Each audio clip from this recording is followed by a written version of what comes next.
In front of me is a Doogee S40, and today I'll show you how to format your SD card.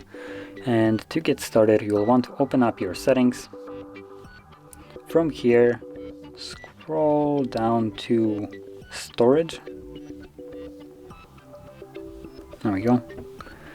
And choose your SD card. I'm gonna go through files.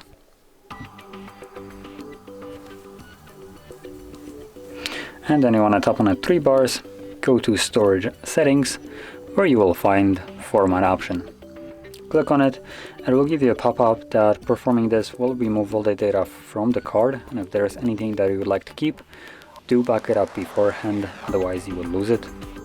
But I don't want to back up anything, so I'm just going to stick with format SD card, which will automatically jump to formatting it, and that process takes just a couple of seconds.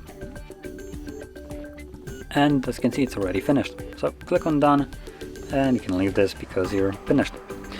Anyway, if you found this very helpful, don't forget to hit like, subscribe, and thanks for watching.